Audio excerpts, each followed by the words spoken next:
Hey everyone, Quest here, coming back at you from the open road. Another one, a little bit of interest to it today. Let's talk about some space management. This video is going to be a little bit more long form. I got some sped up video in between to show real time kind of what happened, but sped up in there to save you some time watching the video. It's going to be about 8 minutes long, one of the more longer videos I've done. But right up here at the top of this ramp, I want you to pay close attention to this truck. There's a truck who exited the ramp a little while before me.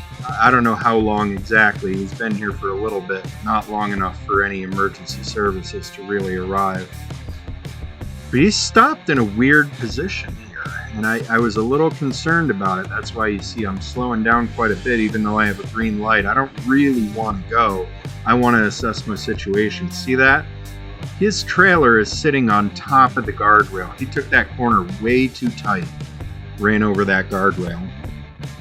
So this is a good lesson for drivers, especially new drivers. You got to remember, you've got a trailer behind you, and that trailer is anywhere from 30 feet to 48 feet or 53 feet long, or if you're oversized, it could be really, really long. And those trailers, they're not forgiving. They're going to track off to the side when you make a corner, and they're going to track the way they want to track. Here, we're going to go back to normal speed for a second. Show you how I manage getting around this guy. Now traffic is all messed up because he's here, and you can see there's a pickup truck kind of in my way, but this guy will have to back up because we have to be able to get around. There's no way to just block this. But we swing wide, we keep it far left as we can go. I'm going nice and slow, watching my trailer to ensure I can get around this guy safely. We don't want to hit anything on the way. Pickup gave us more than enough room. I appreciate it. I waved to this gentleman. He waved back as I went by. And we're going to go ahead and speed things up again. Now, I'm going down into this Love's down on the left side here. I'm going to get some fuel.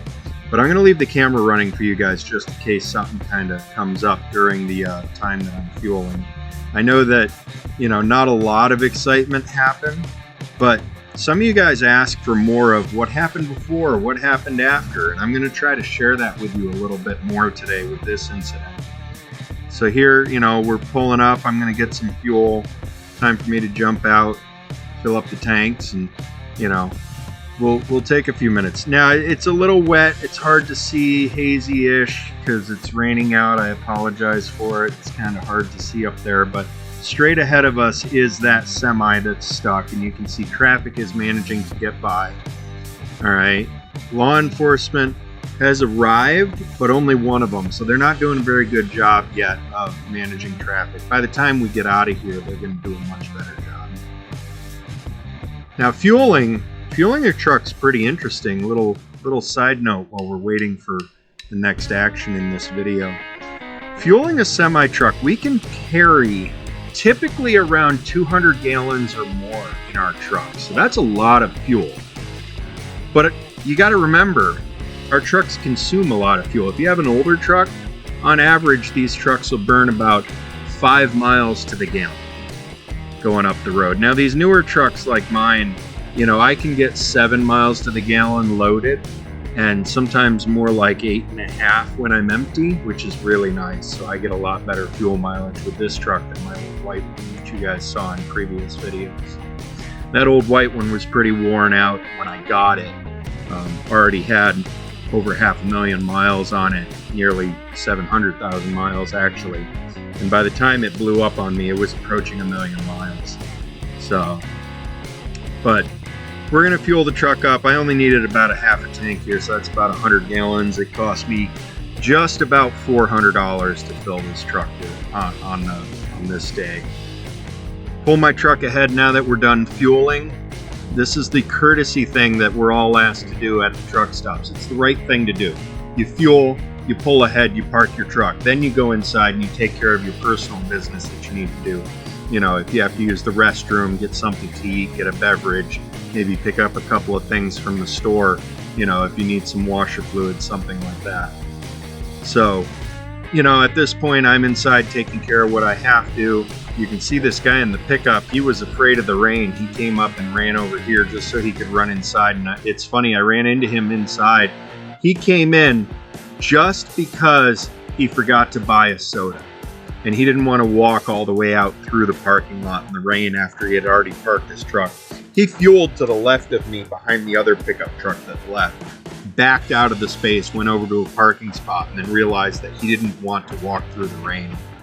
So, kind of shows you some of the laziness that happens. So as I come back to the truck here, I'm going to slow it down just a little to get us out of the parking lot, but make it a little more tolerable for the driving. I know if I have the speed set too high, it kind of makes the video look a little weird. So we'll slow it down just a little, 3 times the normal speed. So yeah, it looks a little like I'm going really, really fast here, but I'm not. This is very slow. This is probably 5 to 6 miles an hour through the parking lot, all the way up to this exit, and then I start accelerating. We got a couple trucks that were able to make it past that guy and come in to get fuel. Actually, I did hear on the radio a lot of people were just bypassing this fuel stop because of that truck up there. So they were losing business. But there is another Love's just a few miles up the road from this one, so probably they're going to go over there and fuel. So back to normal speed so that we can give you guys a view from the other side of how this truck looks, how he got himself up on that guardrail. It's pretty obvious to me he just cut that corner way too tight, and he went right up over the guardrail. Now, I did talk to the guy inside about it while I was in there. Funny note, this is not the first time somebody's run over this guardrail. And if you took a really close look at this guardrail, it's all brand new. They had just installed it 1 week prior to this incident happening. And they have installed it 3 times in the last month, the guy inside told me. So this will be the 4th time that that's been damaged in a month since this Love's is open. This Love's is not that old. It's only a few months old. I appreciate you guys watching. Consider subscribing. Be safe on the roads. Pay attention to your surroundings and understand your equipment, especially if you're driving these bigger trucks. It takes a lot more attention to drive them. As always, everybody, remember, your friends, my friends, our families all out there. Be safe.